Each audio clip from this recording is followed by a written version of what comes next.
Brought to you by Biz Analyst by खाता book. ना computer ना फाइल, अब टैली डेटा ऑन मोबाइल बिज एनालिस्ट के साथ। नमस्कार, मैं हूं निखिल और आप देख रहे हैं दी लल्लन टॉप शो। दुनिया में भारत की साख का इससे बड़ा सबूत और क्या होता कि जब रूस ने यूक्रेन पर हमला किया तो भारत में यूक्रेन के राजदूत इगोर पोलिखा ने भारत के प्रधानमंत्री का नाम लेकर कहा कि वो इस संकट में दखल दें। इगोर ने प्रधानमंत्री मोदी को दुनिया के सबसे शक्तिशाली और इज्जतदार नेताओं में से एक कहा। बाद के समय में यूक्रेन भारत से कुछ मायूस जरूर हुआ, लेकिन अब भी भारत का नाम उन चुनिंदा देशों में शुमार है जो रूस यूक्रेन संकट में मध्यस्थता कर सकते हैं, क्योंकि भारत की तटस्थता और संवाद करने की क्षमता पर किसी को शक नहीं।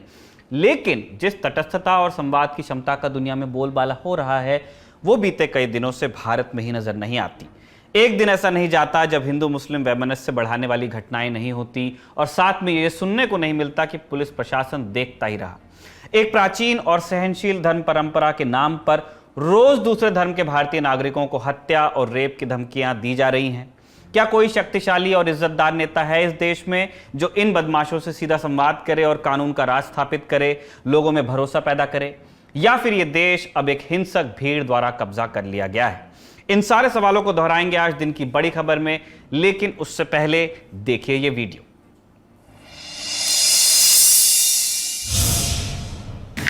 I noticed you refer to oil purchases.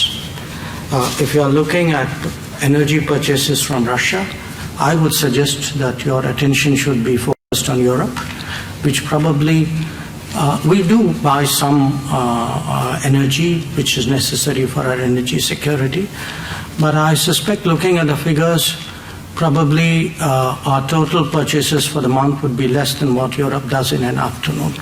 विदेश मंत्री डॉक्टर एस जयशंकर से एक अमेरिकी पत्रकार ने भारत रूस के बीच तेल और गैस के व्यापार को लेकर सवाल किया था। तब उन्होंने बड़े शांत तरीके से जवाब दिया। हम हिंदी में बता देते हैं।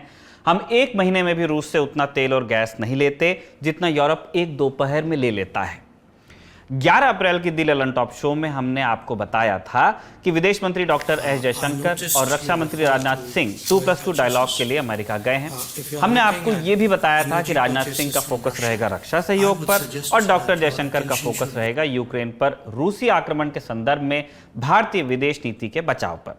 आज इन दोनों नेताओं ने अमेरिकी विदेश मंत्री एंटनी ब्लिंकन और रक्षा मंत्री लॉयड जे ऑस्टिन के साथ एक साझा प्रेस कॉन्फ्रेंस को संबोधित किया और जैसा कि अपेक्षित था, डॉक्टर जयशंकर से तेल और रूस के साथ सहयोग पर सवाल पूछ ही लिया गया।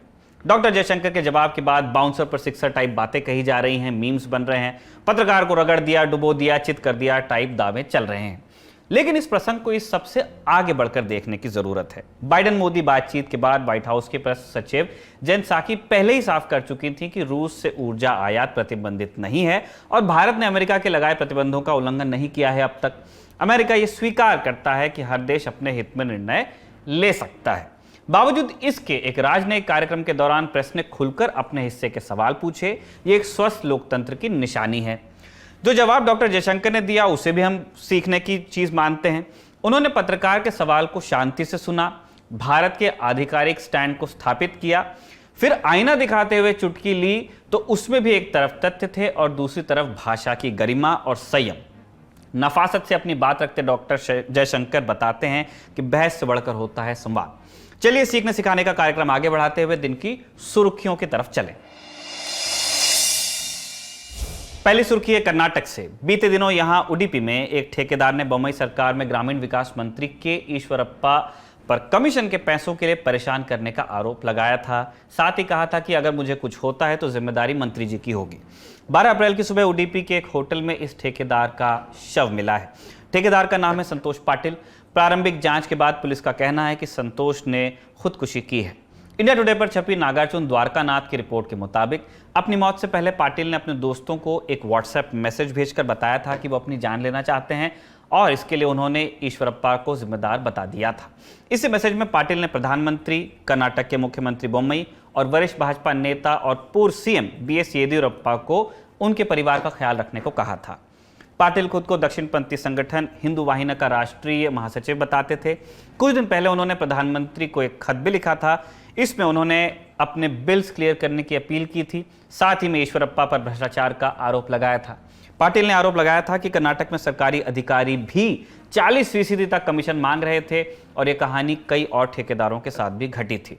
मामला सामने आने के बाद कर्नाटक के मुख्यमंत्री बसवराज बोम्मई ने कहा है कि पाटिल की मृत्यु की गहन जांच होगी और इसमें सरकार की तरफ से कोई हस्तक्षेप नहीं किया जाएगा। दूसरी सुर्खी का संबंध है चुनावों से। उत्तर प्रदेश में विधान परिषद की 27 सीटों पर चुनाव के नतीजे आ चुके हैं। कुल 36 सीटें खाली थी, लेकिन 9 सीटों पर भाजपा प्रत्याशी पहले ही निर्विरोध जीत गए थे। बाकी 27 सीटों पर मत पड़े, इन पर भाजपा ने भारी जीत दर्ज की है। बलिया, बाराबंकी, सीतापुर और बस्ती की सीटें भाजपा ने दोपहर में ही जीत ली थी। मुख्यमंत्री योगी आदित्यनाथ ने तभी बधाई का ट्वीट भी कर दिया था। 12:30 बजे के आसपास की बात है। बाद में इस लिस्ट में लखनऊ, उन्नाव जैसी सीटों का नाम भी जुड़ गया। कसक अगर रही तो सिर्फ वाराणसी में। यहां भाजपा प्रत्याशी डॉक्टर सुदामा पटेल निर्दलीय प्रत्याशी अन्नपूर्णा सिंह से हार गए।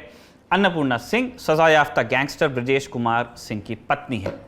चुनाव की बात चली है तो आपको पश्चिम बंगाल का हाल भी बता देते हैं।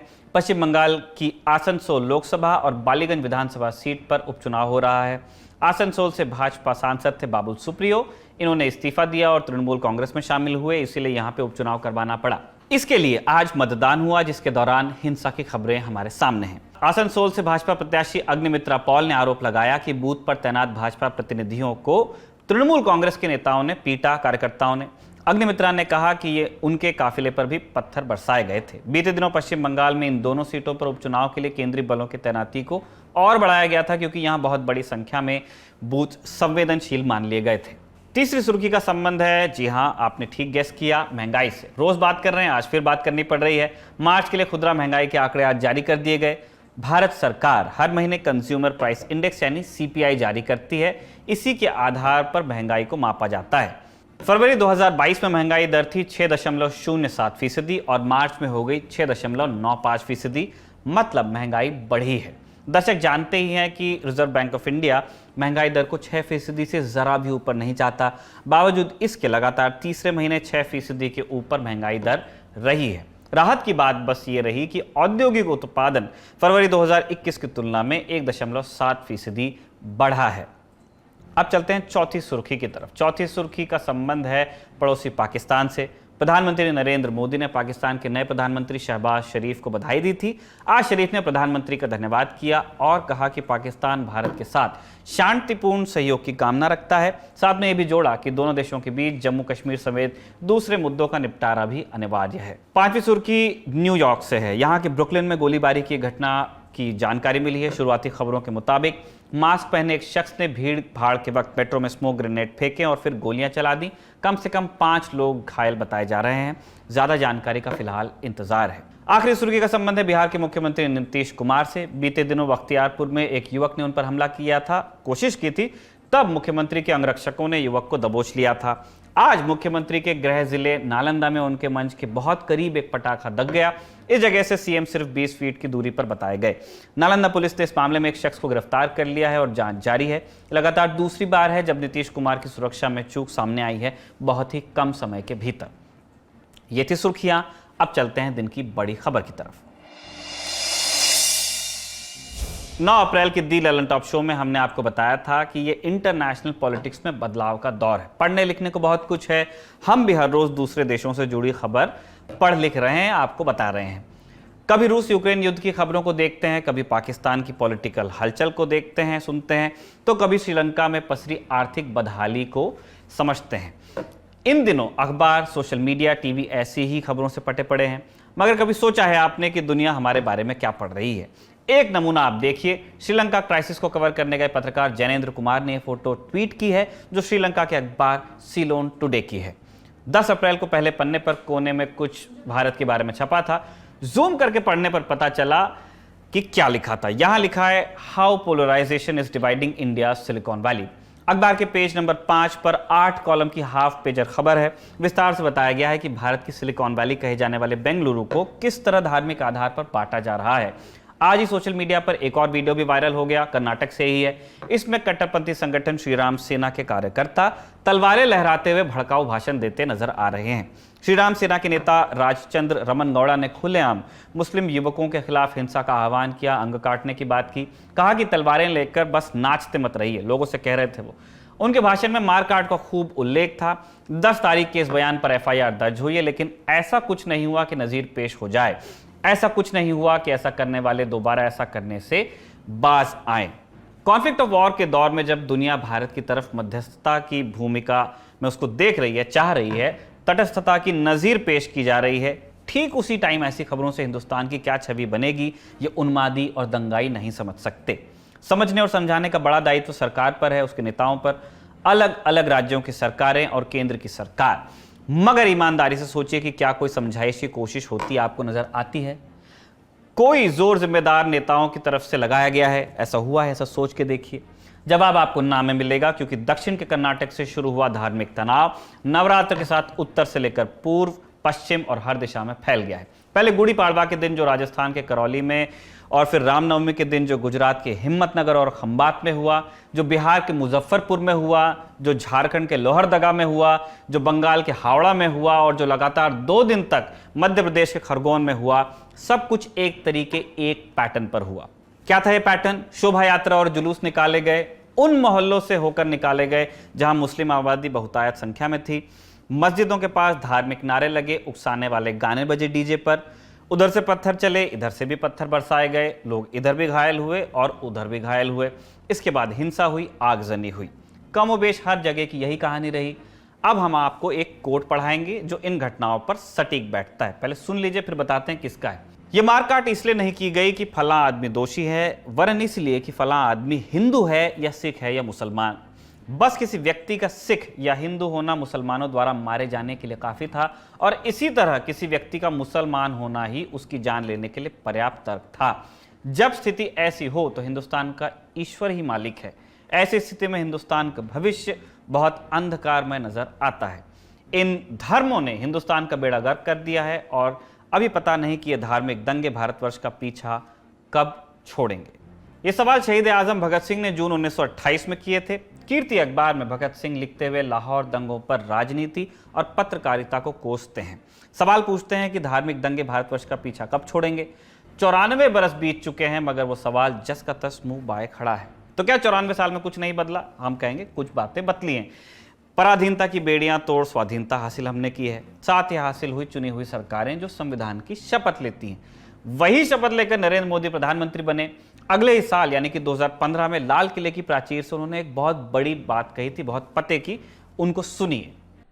15 अगस्त का यह सवेरा मामूली सवेरा नहीं है। ये विश्व के सबसे बड़े लोकतंत्र का स्वातंत्र पर्व का सवेरा है। ये सवेरा 125 करोड़ देशवासियों के सपनों का सवेरा है।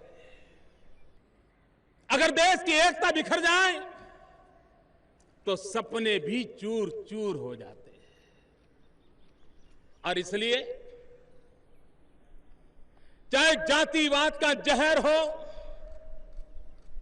संप्रदायवाद का जुनून हो, उसे हमें किसी भी रूप में जगह नहीं देनी है, पनपने नहीं देना है। और जातिवाद का जहर हो, संप्रदायवाद का जुनून हो, उसे हमें विकास के अमृत से मिटाना है, विकास के अमृत धारा पहुंचानी है, और विकास की अमृत धारा से एक नई चेतना प्रगटाने का प्रयास करना है। प्रधानमंत्री मोदी ने कहा था कि 125 करोड़ देशवासियों की एक टीम है जिसे एकजुट होकर काम करना है। इसमें जातिवाद और सांप्रदायिकता की कोई जगह नहीं हो सकती। मगर प्रधानमंत्री मोदी का यह सपना उन्हीं की पार्टी वाले राज्यों में बिखरता नजर आ रहा है। मध्य प्रदेश में देशवासियों की ये टीम आपस में लड़ रही है। प्रधानमंत्री मोदी के कहे को उन्हीं की पार्टी की सरकार में नकार दिया गया। एमपी के मुख्यमंत्री और गृहमंत्री पीएम मोदी की बातों पर अमल नहीं कर पाए। रामनवमी के दिन मध्य प्रदेश की राजधानी भोपाल से करीब 325 किलोमीटर दूर खरगोन के अलग अलग इलाकों में सांप्रदायिक हिंसा हुई। छोटी Mohan talkies, Sanjay Nagar, Motipura, भाटवाड़ी, post office चौराहे के पास जुलूस के दौरान माहौल खराब हुआ। दो समुदाय के उन्मादी आमने सामने आए। शाम 5 बजे से लेकर रात 3 बजे तक खरगोन में तांडव होता रहा। दोनों तरफ से दम भर ईंट और पत्थर चलाए गए। अब धीरे धीरे सीसीटीवी फुटेज सामने आ रहे हैं। चेहरों की पहचान आसानी से होने लगी है। पुलिस ने बीच में लाठीचार्ज भी किया, दौड़ा दौड़ा कर दंगाइयों को पीटा भी, मगर हालात रात के 3 बजे तक काबू में नहीं आए। दंगाइयों ने कई गाड़ियों को जलाया भी, दुकानों को फूंक दिया गया, गलियों को पत्थरों से पाट दिया गया। लोग बड़ी मुश्किल से अपनी जान बचा पाए। 50 से ज्यादा दंगाइयों को चोट लगी है। आम नागरिक भी घायल हैं। पुलिस के 8 जवान घायल हैं। कप्तान नीरज चौरसिया के पैर में गोली लगना जैसी खबर आई है। प्रशासन की तरफ से यह कहा गया है। अब जब थोड़ी शांति हुई है तो हिंसा के निशान उस बलवे की गवाही दे रहे हैं। ये रंजना भावसार हैं। घर के आसपास पट्टे पत्थर और इनके चेहरे के हाव भाव सारी कहानी बयान कर रहे हैं। रविवार को रात 8 बजे का वक्त था। भावसार मोहल्ले में अचानक पथराव होने लगा। लोगों ने दरवाजे खिड़की बंद कर लिए। दंगाइयों की भीड़ एक एक कर घर में घुसने की कोशिश करने लगी। कुछ घरों में घुसी भी। जिसके बरामदे में गाड़ी दिख गई उसे जला दिया गया। रंजना बताती हैं कि उनके बेटे को ललकारा जा रहा था। पुलिस को कई बार फोन लगाया तो किसी ने उठाया नहीं। 3 घंटे तक सांस अटकी रही पूरे परिवार की। अब कहती हैं कि शुक्र है किसी तरह जान बची। पीड़ित रंजना की आप बीती सुनिए। फंक्शन में जा रहे थे, हमारा भंडारा था, बस हम निकाल के रखी थी सर। और नाम लेके जब मारने की धमकियां दे रहे थे। ये पत्थर फेंके गए घर के अंदर। तो ऐसे बोल रहे थे, देखो ना पत्थर निकलो बाहर, बोले जलाओ। और नाम लेके बाहर। एक दिन हिंसा काबू में आने के बाद ऐसा लगा कि दोबारा ये नहीं होगा। बावजूद इसके लगातार दूसरे दिन हिंसा की खबर आई। इस बार खंडवा रोड और रहीमपुरा में पथराव हुआ। 11 अप्रैल को इमरान की दुकान में आग लगा दी गई। इमरान पेंटर का काम करते हैं। 3 बसें और 2 कारें पेंट होने के लिए उनकी दुकान में थी। दंगाइयों ने उनको भी आग के हवाले किया। रात के 11 बजे सीसीटीवी से पता चला कि आग लगी है। आनन फानन में पुलिस और फायर ब्रिगेड वहां पहुंची। आग पर काबू पाया गया, मगर दंगाई नहीं पकड़े गए। पीड़ित इमरान को भी सुन लिया जाए। सर, हम हमारे घर पर थे तो पड़ोस वाले ने सीसीटीवी के मोबाइल में चेक करा तो सीसीटीवी कैमरे उसकी दुकान पर लगे हुए थे। तो उसने देखा कि कुछ आग की लपटें निकल रही है गाड़ियों में से। तो उसने हमारे को फ़ोन लगाया और हमने फायर ब्रिगेडर को फ़ोन लगाया। फायर ब्रिगेडर सर तत्काल आ गई और आग पर उन्होंने काबू पा लिया। नहीं तो अगर आग पर नहीं काबू पाते तो सर बहुत बड़ा हादसा होता। कितनी बसें जली हैं? 3 बसें जल गई है सर, और मेरी पूरी टोटल दुकान पूरी टोटल लॉस हो गई है। नुकसान इमरान का भी हुआ, नुकसान रंजना का भी हुआ। दंगे के आरोपी इस तरफ के भी हैं और उस तरफ के भी। अब तक 94 लोग गिरफ्तार हो चुके हैं। मगर क्या सरकार ने दोनों तरफ के आरोपियों पर कार्रवाई की? कार्रवाई के नाम पर बुलडोजर आता है। तालाब चौक की मस्जिद के पास वाले घरों को ढहा दिया जाता है बिना किसी नोटिस, बिना किसी पूर्व सूचना के। छोटी मोहन टॉकीज के पास 4 दुकानें गिरा दी गईं। इलाके खसखसवाड़ी और गणेश मंदिर के पास एक एक मकान गिराया गया। आज दोपहर में शिव शक्ति गार्डन के पास एक बेकरी तोड़ी गई। जितने भी मकान गिराए गए हैं वो सिर्फ एक समुदाय के लोगों के थे।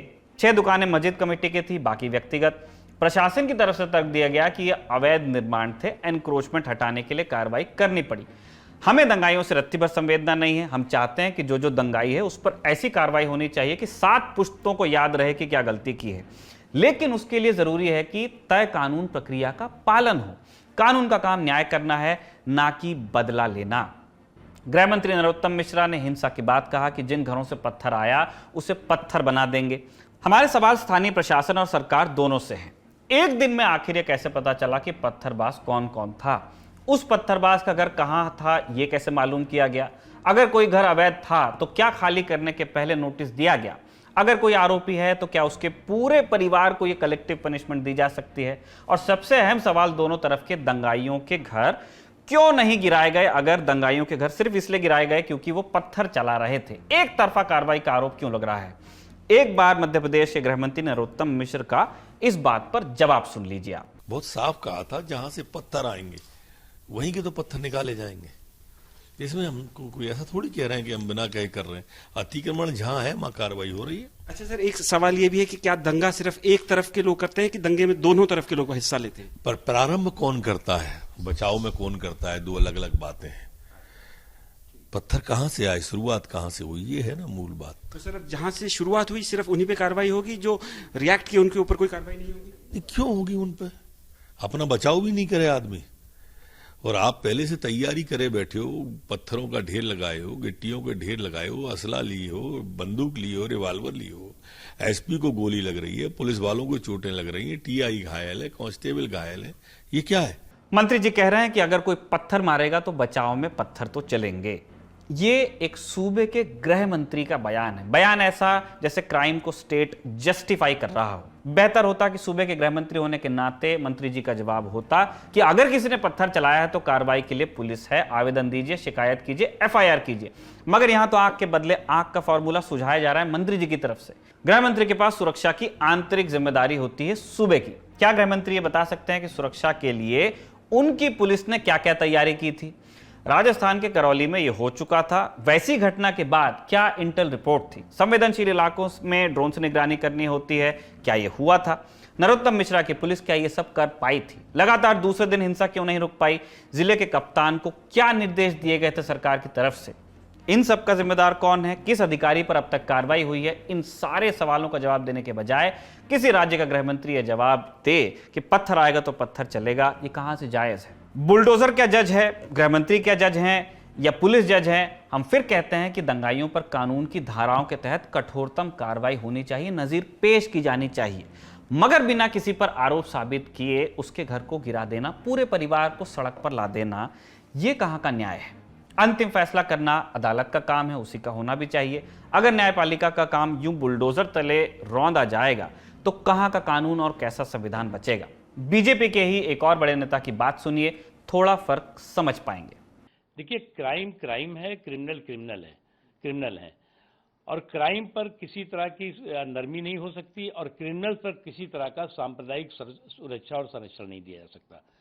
तो इसलिए जो लोग ये बात कह रहे हैं उनको समझ लेना चाहिए कि क्राइम पर नरमी नहीं होनी चाहिए और क्रिमिनल को सांप्रदायिक संरक्षण नहीं दिया जाना चाहिए, क्योंकि ये क्रिमिनल किसी एक जाति, एक धर्म और एक क्षेत्र के दुश्मन नहीं है, बल्कि पूरे के पूरे संपूर्ण समाज की दुश्मन है, उसकी सुरक्षा के दुश्मन है। केंद्रीय अल्पसंख्यक मंत्री मुख्तार अब्बास नकवी कह रहे हैं कि अपराधियों को किसी भी तरह का सांप्रदायिक संरक्षण नहीं मिल सकता। क्रिमिनल क्रिमिनल होता है, मगर नरोत्तम मिश्रा की बातों से लगता है कि मानो इस तरफ और उस तरफ के क्रिमिनल में थोड़ा भेद है। एक समुदाय को अदालत में साबित होने से पहले ही दोषी मानकर वो बैठे हुए हैं और जैसी कार्रवाई करवा रहे हैं, शायद इसीलिए विपक्ष के निशाने पर भी है। बिहार में नीतीश कुमार की सरकार है, भाई आपने परमिशन दिया था ना, सरकार ने परमिशन दिया, और ये स्टेट कॉम्प्लिसिट वायलेंस हुआ, इस स्टेट की सरासर नाकामी है। आप कैसा बोलते हैं, सरकार कैसा बोलती है कि पथराव हुआ?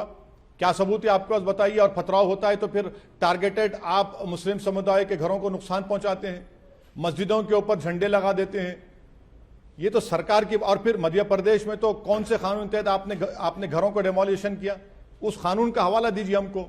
पूरी कम्युनिटी को कलेक्टिव पनिशमेंट देते हैं। अगर सरकार मध्य प्रदेश कहती है कि वो इलीगल थे तो फिर इलीगल आपको पहले नजर नहीं आया, आपने नोटिस क्यों नहीं दिया उन लोगों को? और फिर 75 साल की मुस्लिम महिलाओं को पुलिस मारती है, हाथ पैर तोड़ती है, उसके वीडियो सबके सामने है।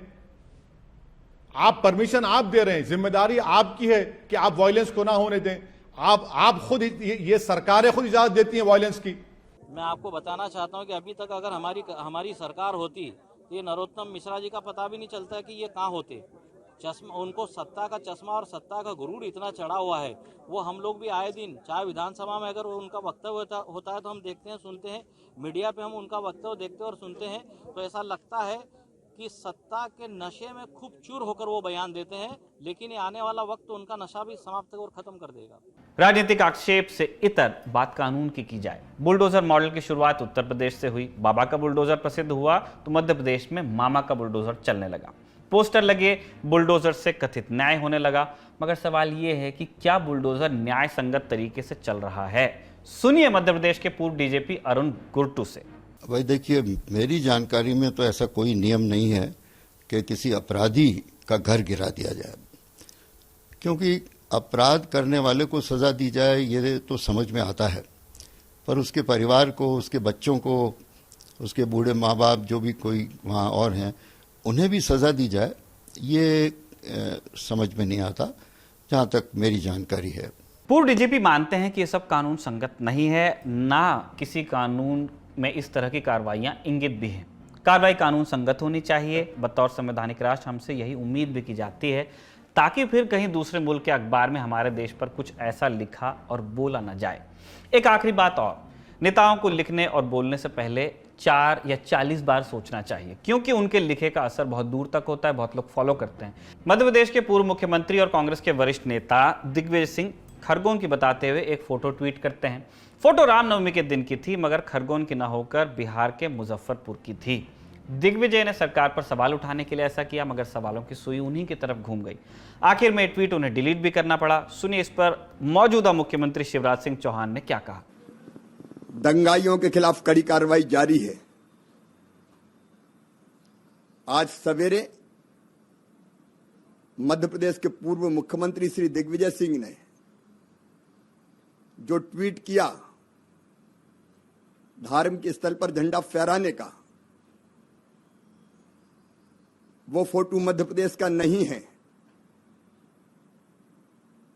श्री दिग्विजय सिंह ने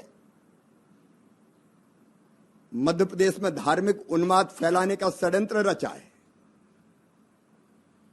प्रदेश को दंगों की आग में झोंकने की साजिश की है, और मेरे प्रदेश में दंगा फैलाने की कोई साजिश करेगा तो वो कोई भी हो, मैं बर्दाश्त नहीं करूंगा। और जैसा मुख्यमंत्री ने कहा, शाम होते होते दिख भी गया। कांग्रेस नेता दिग्विजय सिंह के ऊपर शाम होते होते भोपाल में मुकदमा कायम कर लिया गया। धार्मिक वैमनस्य फैलाने के आरोप में धारा 153A, 295A, 465 और 505(2) के तहत FIR दर्ज कर ली गई।